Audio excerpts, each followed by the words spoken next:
और चरित्र तो लिखते नहीं थे, पर पूज्य श्री गुरुदेव पहाड़ी बाबा महाराज परंपरा के महापुरुषों के कई विलक्षण चरित्रों को सुनाया करते थे।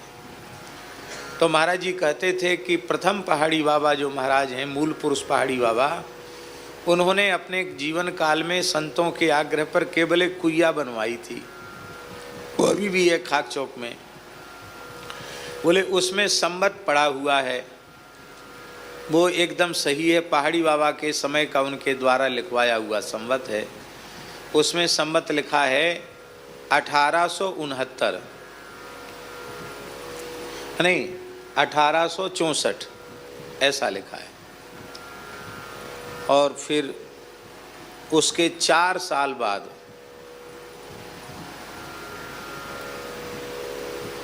1869 में ना, उसके 4 साल बाद पहाड़ी बाबा महाराज हैं, हाँ हाँ, तो 65, 66, 67, 68 माने 65 में महाराज 1865 में आविर्भाव हुआ और 69 में संवत 1869 में उन्होंने समाधि ली, ऐसा महाराज जी बताते थे। तो यह 114वां समाधि दिवस है 214, हाँ 214वां। हम थोड़ा गणित पढ़े नहीं, बिल्कुल भी भूल भाल हो जाती है, आज वैसे भी बहुत थके हुए हैं। तो 214वां समाधि दिवस है उनका। 214 वर्ष पूर्व उन्होंने समाधि ली थी और 150 वर्ष की आयु तक विराजमान रहे। तो इसके 150 साल पीछे चले जाओ तो कितना हुआ, 364, 364वां उनका आविर्भाव दिवस है और 214वां तिरोभाव दिवस है मूल पुरुष श्री पहाड़ी बाबा महाराज का। कैसे महापुरुष रहे होंगे हम लोग कल्पना कर सकते हैं। अपने संपूर्ण जीवन में मनुष्य निर्मित किसी भवन में वे गए ही नहीं, केवल एक कौपीन मात्र उन्होंने धारण किया। 5 वर्ष वे मानसरोवर कैलाश पर्वत की वशिष्ठ गुफा में रहे, 65 वर्ष केदारनाथ के ऊपर रहे, 70 वर्ष से अधिक समय बर्फीले क्षेत्र हिमालय में व्यतीत होने के कारण आप संत समाज में पहाड़ी बाबा के नाम से प्रसिद्ध हो गए। कालांतर में फिर रुदायन आए, फिर वृंदावन आए, अंतिम क्षण तक वृंदावन में ही रहे। ये वृंदावन के पुराने झरा भंडारों में से एक झरा भंडारा है कार्तिक पूर्णिमा का। महाराज अपने सामने ही भंडारा करके गए थे। महाराज जी ऐसा कहते थे कि उस जमाने में 10-10 गज का अचला साधुओं को और 1-1 रुपया दक्षिणा बटी थी। 214 साल पहले आप सोचो क्या कीमत रही होगी। और पूरे 84 कोस के संतों का न्योता था, सब जगह न्योता भेजा गया था। क्यों बाबा ने अपने जीवन में कभी कोई इच्छा ही प्रकट नहीं की। बोले कार्तिक पूर्णिमा का भंडारा करना चाहो तो कर लो। सब लोग इकट्ठे हो गए और तब से लगातार कार्तिक पूर्णिमा का उत्सव चल रहा है। उसके बाद फिर श्री दूसरी छवि जिनकी विराजमान है वे हैं श्री स्वामी लक्ष्मण दास जी महाराज, प्रथम पहाड़ी बाबा महाराज के कृपा पात्र। उनका दर्शन तो आप लोग कर ही रहे हैं, कितना दिव्य मंगलमय दर्शन है। आप भी जन्म से ही ब्रजवासी थे। दाऊ जी का सनाढ़ विप्र कुल का आपका जन्म था और पहाड़ी बाबा के ही आशीर्वाद से आपका जन्म हुआ था। आपके पिता माता ने 1.5 महीने की आयु में ही आपको बाबा के चरणों में समर्पित कर दिया था। 5 वर्ष की आयु में आपका यज्ञोपवीत हुआ और 7 वर्ष की आयु में आपने विधिवत विरक्त वेश ग्रहण कर लिया। सारा जीवन वह भी ऐसे ही रहे। और फिर पूज्य महाराज जी का, तृतीय पहाड़ी बाबा जी का चरित्र तो हम लोगों ने देखा ही बहुत निकट से। नीम के वृक्ष के नीचे बैठे रहते थे। पूज्य श्री मिश्री जी गुरु जी तो अनेकों बार पधारते थे और महाराज जी की स्वाभाविक बातचीत को गुरु जी कहते थे कि ऐसे लगता है जो उपनिषदों का तत्व ही महाराज जी अपनी वाणी से बोल रहे हैं। तो उनका तो उत्सव है ही, वो तो हम लोग मनाते ही हैं। इस बार भगवत कृपा से ऐसा संयोग हुआ है कि इस शरीर की जन्मदात्री पूज्या माता श्री ब्रजलता देवी जी का भी प्रथम निकुंजोत्सव है। पिछली वर्ष कार्तिक शुक्ल एकादशी की तिथि को जब तुलसी शालिग्राम विवाह हो रहा था मलुक पीठ में, बड़े समारोह पूर्वक सपादलक्ष शालिग्राम जी की सन्निधि में चारों प्रहर की पूजा हुई और अंतिम में श्री तुलसी जी की चूनरी और श्री ठाकुर जी का पंचामृत भी आपने लिया। ब्रजरज यमुना जल राधा वल्लभ लाल जी का चरणामृत तो नित्य ही ले रही थी और बड़ी दिव्य गति से उन्होंने अपने देह का विसर्जन किया। ऐसी ऐसी विचित्र घटनाएं घटी कि बात नहीं है, अभी साल भर हुआ है।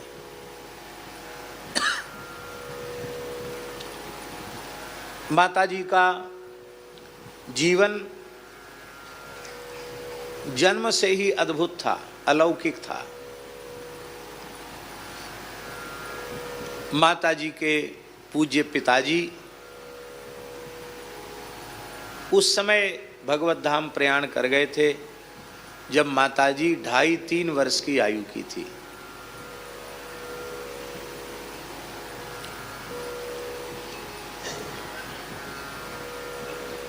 माताजी के बड़े भाई थे रघुवीर दास जी, वो आयु में काफ़ी बड़े थे, वे ही घर संभालते थे। एक और बड़ी बहन थी रामलली जी, और माताजी और बड़े भाई श्री रघुवीर दास जी और छोटे भाई श्री किशोर दास, ये परिवार था। और भी परिवार के और लोग भी थे। तो गांव में स्वयं प्रकट श्री चतुर्भुज भगवान का मंदिर विराजमान है। तो बड़े पुत्र श्री रघुवीर दास जी तो भगवान की अपरस की सेवा करते थे। अब मंदिर में रसोई भी अपरस में बनना है, झाड़ू चौका पोंछा पार्षद मनिया ये कार्य भी होना है। और घर में माताजी के जो माताजी हैं उनके सहयोग के लिए कोई चाहिए। तो माताजी की बड़ी बहन वो घर के काम में रहती और बचपन में ही माताजी को मंदिर की सेवा मिल गई। भगवान के मंदिर में झाड़ू चौका पोंछा लगाना, स्नान करके अपरस में रसोई बनाना और ठाकुर जी को नित्य उनके हाथ से रसोई पाना। वहीं बाल्यकाल में ही अनेकों ऐसी दिव्य घटनाएं घटी जो सर्वथा असामान्य थी।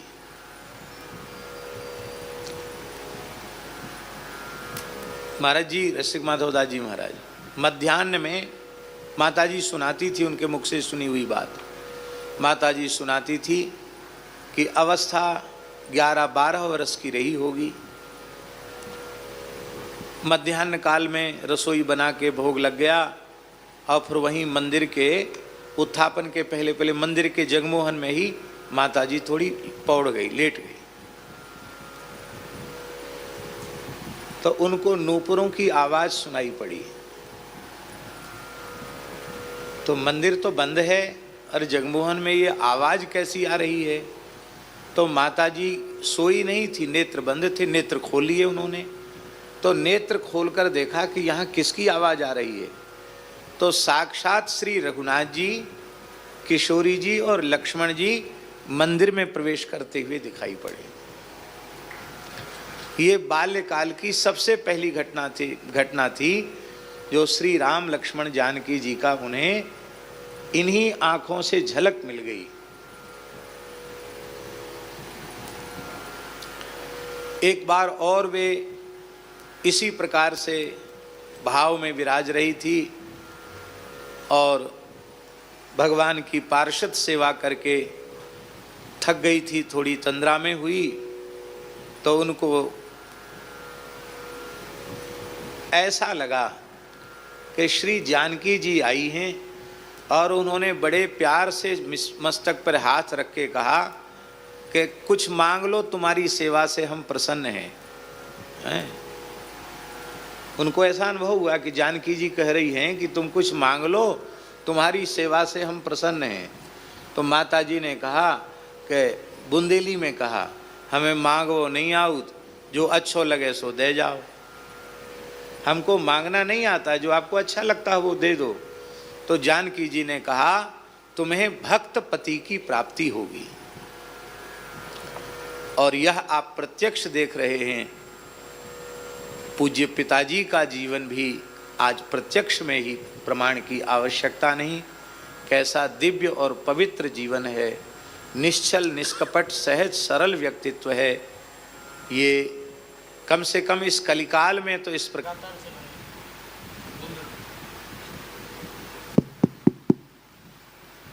तो और इसका आवाज बढ़ाओ।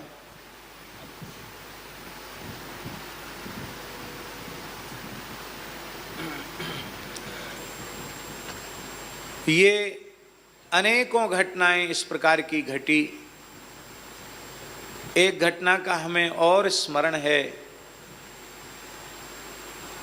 श्री जानकी जी ने हथेरी गांव में जब माता जी थी तब की बात है। जानकी जी ने स्वप्न में आकर दर्शन दिया और कहा कि विवाह पंचमी आने वाली है, हमारे लिए बेंदी और नथ नहीं बनवाओगी क्या? तो उस समय बड़े संकट की स्थिति थी। तो माता जी रो रही थी कि हम तो विपन्नता की स्थिति में हैं, जानकी जी के सोने की नथ और वो कहाँ से बनाएं।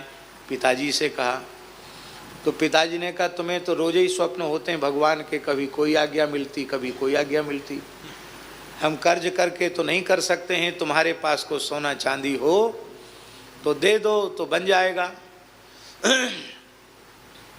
अच्छा, एक और बात हुई, राम जी ने और कहा, इनको बनवाओगी, हमको कुछ नहीं बनवाओगी। तो आपको क्या चाहिए? बोले हमारे लिए कड़ा सोने के। माता जी ने रोते हुए अपने मात्र कुंडल ही स्वर्ण के उनके पास थे, बोले हम पीतल के या रोल्ड गोल्ड के पहन लेंगे, पर ये ठाकुर जी को दे दो।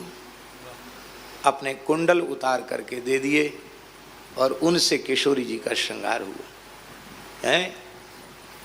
उपजहि जासु अंश गुण खानी, अगणित लक्ष्मी उमा ब्रह्माणी। अनंत कोटि विष्णु लोक नम्र पद्मजार चिते, हिमाद्रिजा पुलोमजा विरिंचिजा बरप्रदे।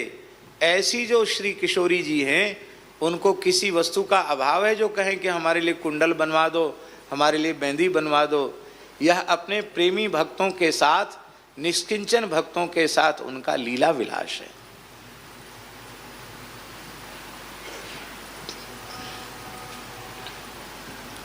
पिताजी कुंडेश्वर में उनका नियुक्ति हो गई, तबादला हो गया, स्थानांतरण हो गया। तो वहाँ पढ़ाते थे आप, उच्च शिक्षक थे वहाँ। माता जी घर में, क्योंकि गौ सेवा ठाकुर सेवा उस सब घर में भी कोई ना कोई रहना आवश्यक है, माता जी घर में थी। और नियम से संपूर्ण सेवा करते हुए भी नाम जप और नित्य कुछ न कुछ स्वाध्याय, चाहे रामचरितमानस अथवा भक्त चरित्र अथवा हिंदी वाली भागवत। यद्यपि संस्कृत के भी तमाम स्तोत्र वो नित्य पाठ करती थी, कई स्तोत्र पाठ करती थी नित्य। तो वो तो अपना नित्य नियम उनका होता ही था। गौ सेवा बहुत व्यस्त रहती थी। बुखार आ गया, पुरुषोत्तम मास चल रहा था और बहुत तेज बुखार हो गया।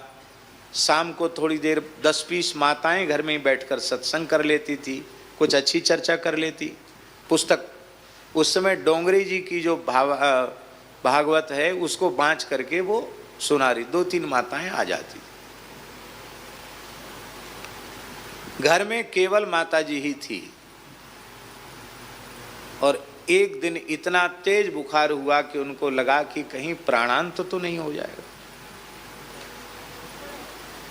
अकेली